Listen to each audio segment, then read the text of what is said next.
panel to introduce you to shortly, but what I wanted to do was to invite Milan Dalal of Brook Intelligence to kick us off. You may remember he joined us at the very beginning of our breakfast series, talking about some of the immediate economic impact on our client sectors. And I think, Milan, you're going to bring us a little bit up to date where we are 12 weeks on and what the future might hold in terms of demand for professional services. And I thought I'd start off with just giving a really very quick kind of macro picture. So, and I'm sure you've all heard this statistic before already, but we have, as a UK economy, shrunk quite hard. So up to April, it's estimated or calculated the economy shrunk by just over 20%. And if you look at that in total since COVID started, we're down by about 25%. So there's no underestimating the economic impact. About 1 in 4 people are signed up to the furlough scheme. And in May, the payroll numbers have fallen by about 600,000. So that probably doesn't come as a huge surprise, but I think the good news is, looking at the ONS survey that they did, I think it was released in June, that nearly 80% of businesses have remained in operation. So I think the measures they've put in place have had a sort of beneficial impact. In terms of looking at the sectors, these are again looking at the ONS figures, the Office of National Statistics figures. Now, it does say April 2020, but these figures are the latest. They were released just this month in June.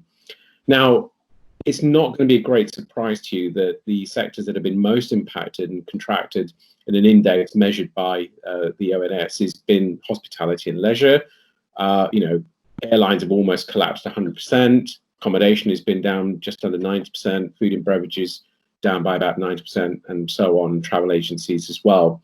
But I think anywhere where furloughing or social distancing has been an issue, they have been the sectors that have been kind of most hard hit.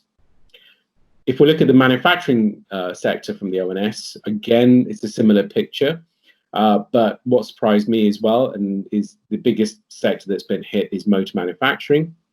The good news is those sectors have reopened as we've eased down, and I would suspect that as the ease down kicks in from Saturday, that these figures will probably remain in negative territory, and this is my own sort of guess on take on it, that these figures will continue to remain in the negative territory until the end of the year. But I think we'll see a rapid decline in these from minus almost 100% to down to the 40, 50, or even less as we get through to the rest of the year. Equally, as that happens, manufacturing in these sectors particularly should start to fall as well, or see positive trends as the demand side starts picking up. I've only got a couple more slides, but I think what I wanted to sort of focus on as well now is not to say it's entirely doom and gloom. And I thought what would be interesting is to look at a parallel from China, where they have eased down quite rapidly and their economy is going back to normal as much as possible.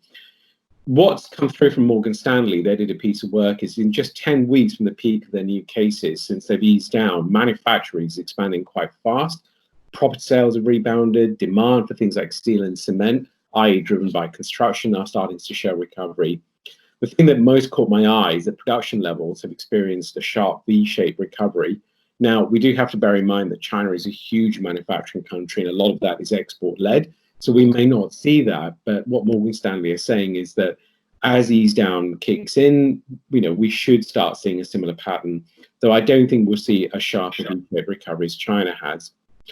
Looking domestically, and this was quite interesting as well, is as people have started going about their business in terms of easing down of hospitality. Now, online sales have remained strong, but what was interesting is that footfall in areas like shopping malls are almost back to normal.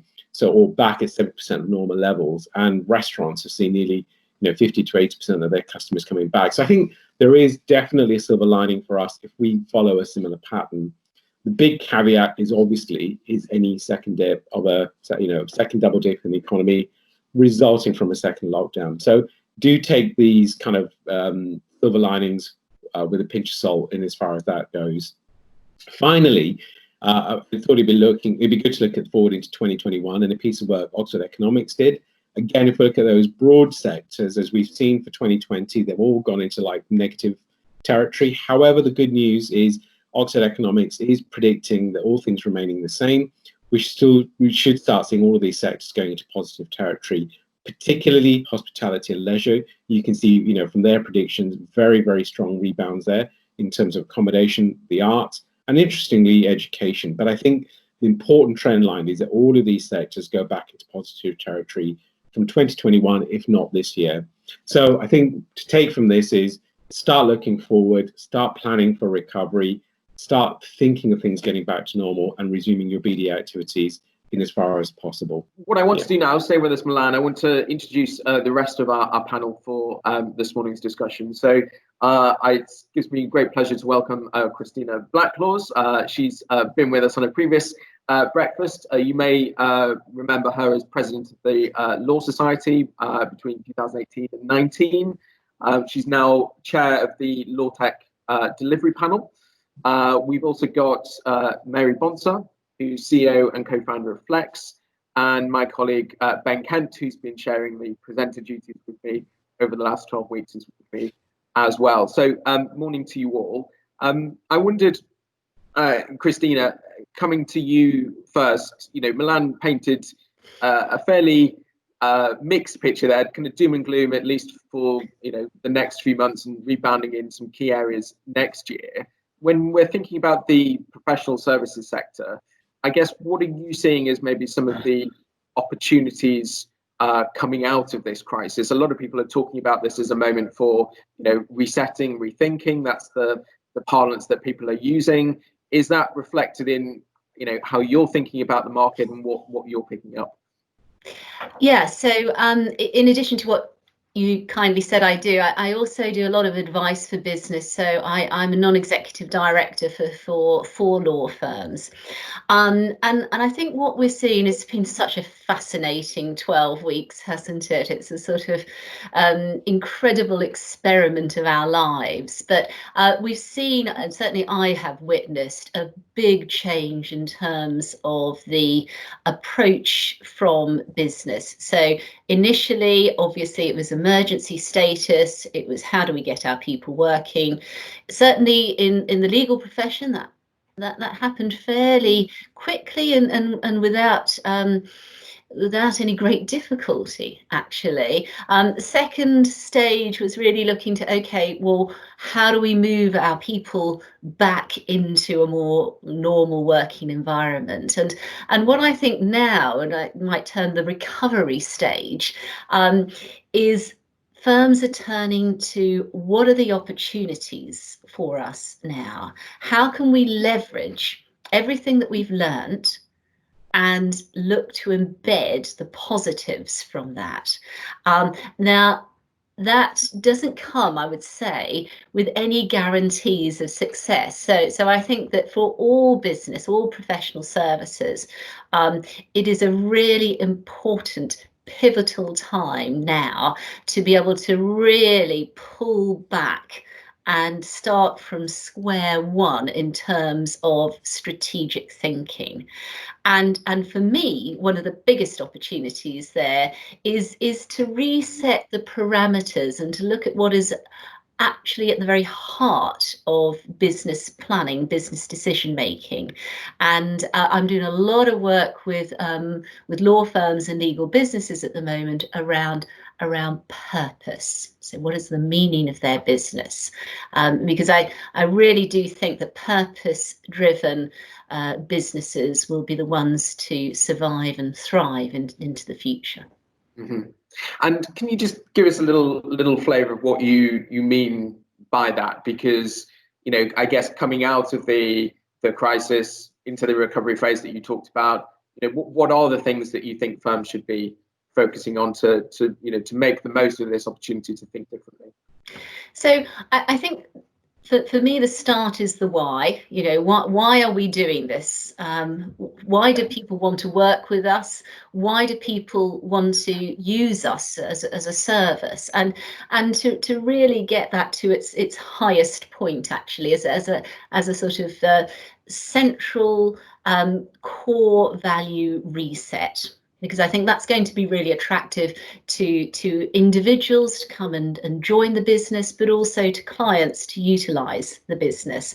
And for me, a key part of that is around having diversity and inclusion at the very centre of your business planning. Now, these are not the sort of hard metrics that we're normally talking about, but actually, I think that the pandemic has led to quite a shift and a reset of around values and businesses that can really get behind that. And I don't mean in a tick box way, I mean in a genuine, authentic way. I think we'll be well set for the future. Then other things can fall into place in terms of the the financials, for example. We pretty much know how to do that. We're much less successful at the things that I'm talking about. Fantastic, thanks, Christina. And I mean, turning maybe to you next, Mary, because I know one of the areas that you're particularly interested in, is around the kind of flexibility of new working models. And I think the pandemic has forced people's hand in this regard. But are you seeing that as something that is going to be a long-term shift in the way that professional firms and law firms in particular are thinking about how to deploy their people? Absolutely, Alastair. So for any professional services firm, their biggest asset, but also their biggest overhead, are their people. So we need to kind of nurture, as a business, you need to nurture the people. And in some sense, COVID has changed so many people's expectations. In the law firm world, working from home, yes, partners did it, but it was very much 1 or 2 days a week. And now everyone's been forced to work from home, that people's expectations that they can work from home has changed. And I think staff won't accept the excuse that you can't work from home because it doesn't work anymore. And from a kind of law firm perspective, or from the business perspective, looking at how flexible models can work to reduce the overheads is very important as well, because obviously people have the costs at the same time. So I think it really opens up a huge opportunity to think about the working patterns and working models that businesses can offer. And I think actually those firms that do it right will allow flexibility potentially at the top, which will create a good attainment with good talent, and also, as Christina said, improve diversity, because all those working parents will actually be able to carry on working from home and continuing to do their job. So it's a really exciting opportunity, and I think we really need to look at what working model works moving forward, both from a cost perspective, but also to retain the best talent. I guess from the conversations you're having with law firms and clients, are you seeing pressure come from their clients to kind of encourage more of this going forward? Absolutely. So I saw quite an interesting article by the GC of Vodafone saying, this is a real opportunity, and we will expect leaders to be leaders and set a good example. So in terms of kind of cutting costs, we'd expect, as we will only work with those firms which are being good leaders and looking after their people, as well as increasing diversity. And I think now, Christina, you might know more about this, but there was a letter which lots of GCs signed about the importance of diversity with their panel law firms. Yeah, that's right. It's a initiative called GCs for Diversity and Inclusion. Over 100, including many of the biggest blue chip businesses in the world, have signed up to this, and that's just the start. And yeah, there's massive opportunity for our clients to be the drivers of positive change in our businesses. But I would say also there's no room for complacency about that. I was on a webinar last week with one of the participants, was a lawyer from Hong Kong, and she was saying, we've been back 4 weeks in the office and it's like it never happened. There's the presenteeism is back. There's almost no working from home. So we really need to think very carefully and strategically about how we're going to embed these positive changes. And there's a very good reason to do that. It's about profitability, it's about client loyalty, it's about winning new business. It's not just about doing the right thing for people. And I think just leading on from that, supervision is when everyone's remote. Supervision is a bit easier because managers know they have to be checking in with their junior resource. But supervision, when you have half the people in the office and half the people out of the office, then becomes a very different dynamic. So it will be really interesting to see how that works and if remote working can carry on while others are actually in the office. And I think, Milan, if you're still there, I think to Mary and Christina's point there around, particularly around diversity and inclusion, I think you've been picking up some of that in some of the kind of reviews you've been doing around contenders and recent panel reviews for law firms. Yeah, no, it's a good point. I mean, just to reiterate that, we've been seeing the last probably 3 to 6 months. So as a business, a lot of what we do is company profiles, and it's particularly driven by pitch opportunities, so RFPs. And we were wondering why we're getting so many requests. So as the usual things we would cover, but one of the things is, can you please look into their D&I stuff? And then in talking to some clients, it's much more prevalent in terms of the RFP. So I think they are now asking for specific goals on D&I, but also clients are trying, or firms are trying to say, what are their D&I targets? What are their reporting? What are their priorities?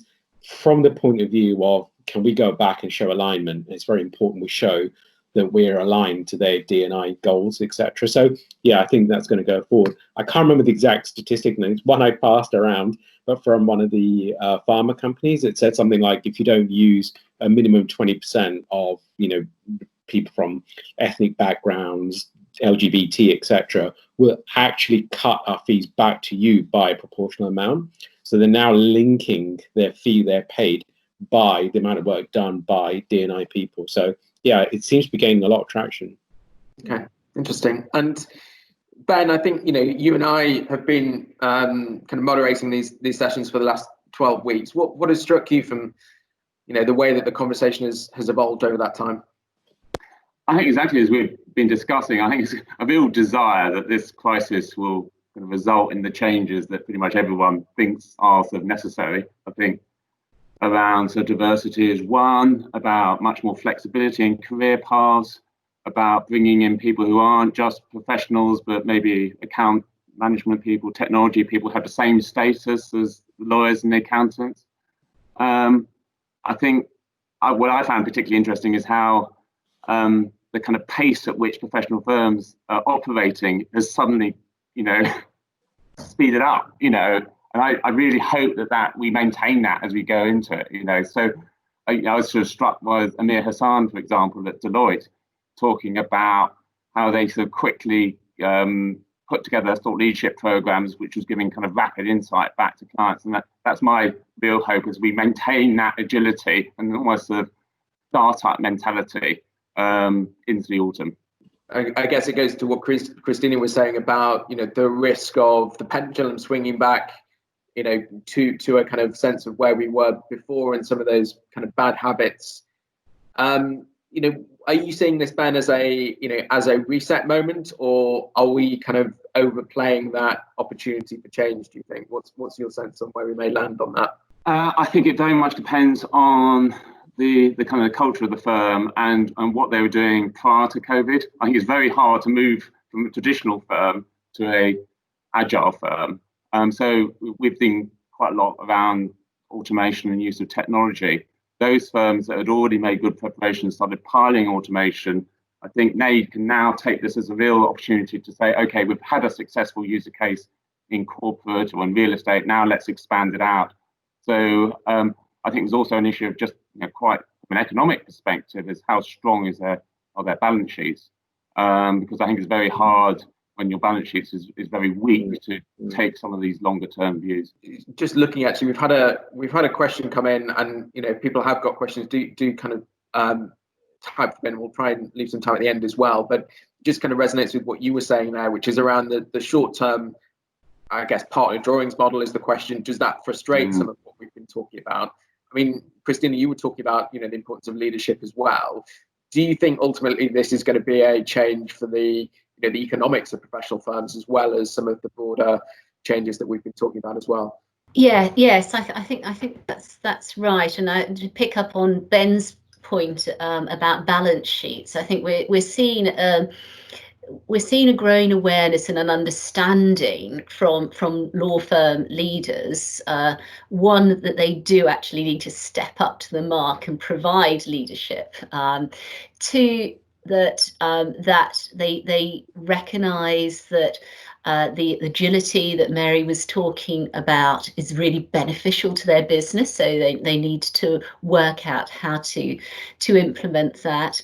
Thirdly, that technology is really an enabler. And many of those more traditional law firms and professional service businesses hadn't really experienced the use of good technology before, but now we're all using, at least using this, and that opens the possibility that actually there could be more use, more automation, more appropriate, efficient, profitable use of technology by businesses. And finally, that okay, and that's going to cost. So a sort of a rebalancing in a sense between what business invests in.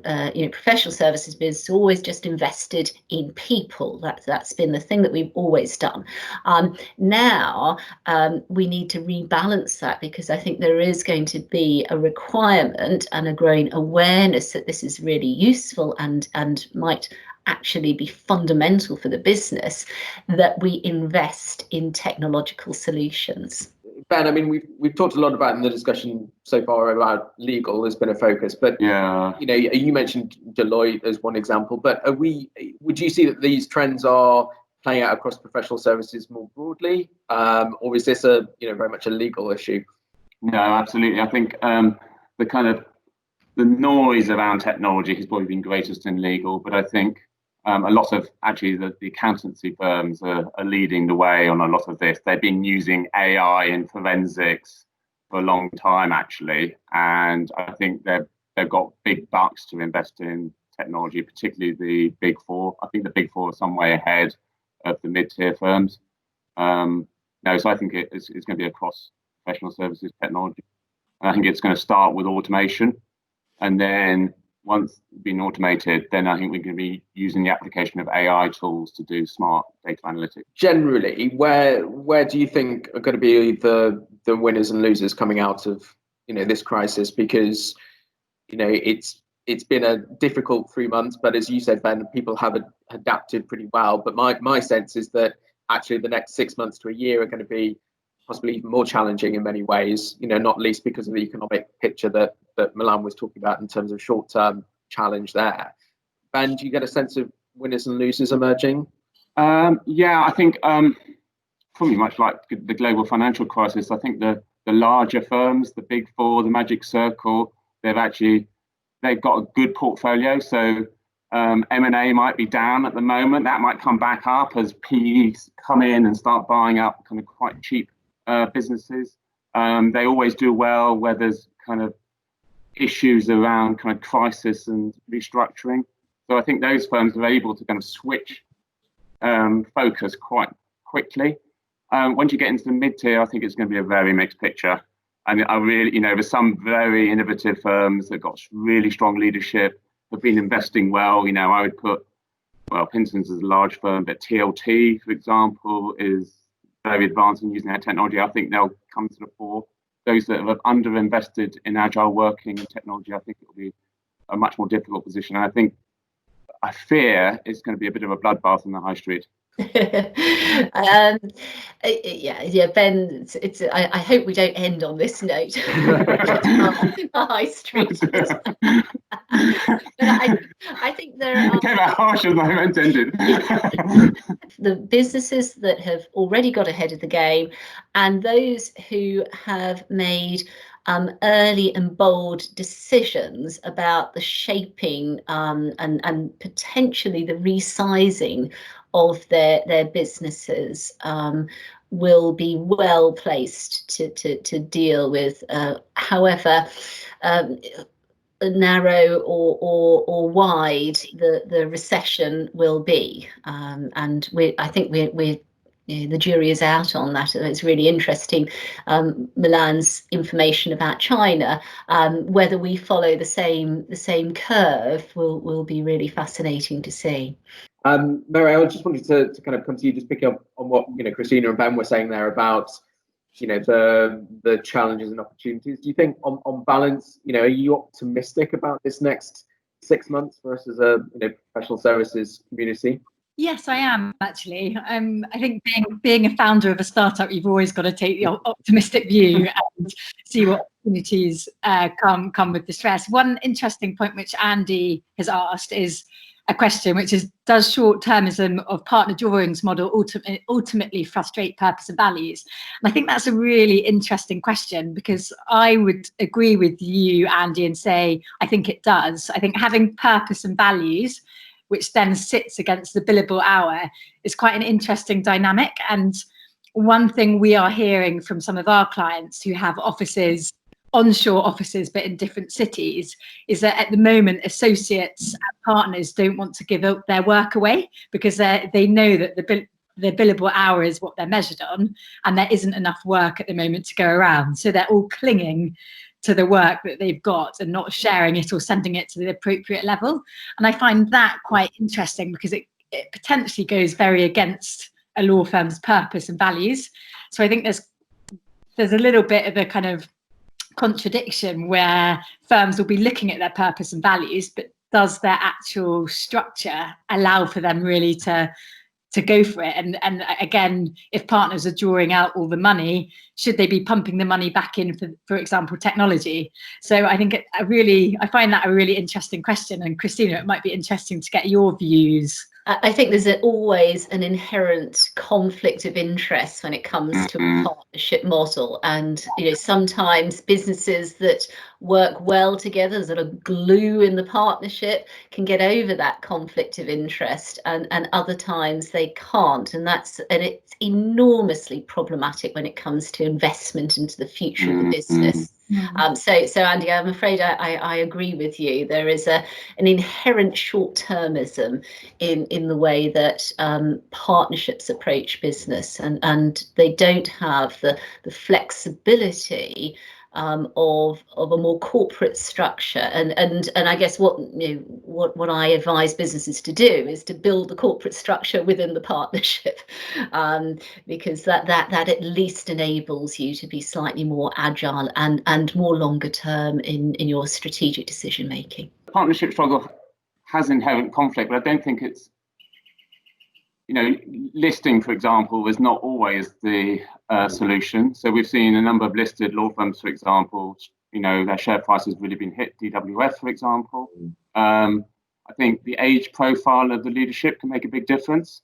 So if you've got a youngish kind of managing partner and a youngish leadership team, they will often take a kind of more long-term view.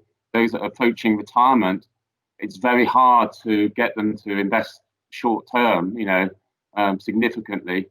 And the other thing we're seeing is we're doing quite a lot of work with PE houses that are looking to invest in businesses within professional firms, so in technology, accountancy, and developing much more kind of products. And as the kind of professions productize, I think that's really going to benefit those organizations that have a kind of a corporate structure. They have both the skills and the willingness to invest over the longer term.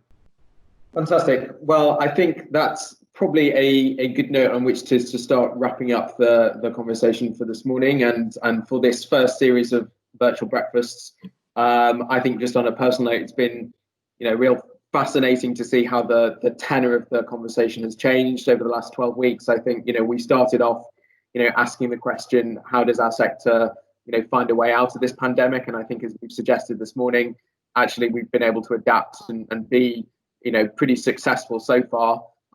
Christina's talked about the next phase being the recovery phase, and I think that will be very interesting to see how we take forward the best things in terms of change over the last 12 weeks, make sure we don't lose that momentum and that opportunity that we've been presented here to reset ways of working, interactions, relationships with clients, technology, the economic model. There's some fundamental questions that we've just skimmed the surface of in our conversation today, but it's been a fascinating end to the series. So I just want to thank Mary, Christina, Milan, and of course Ben as well.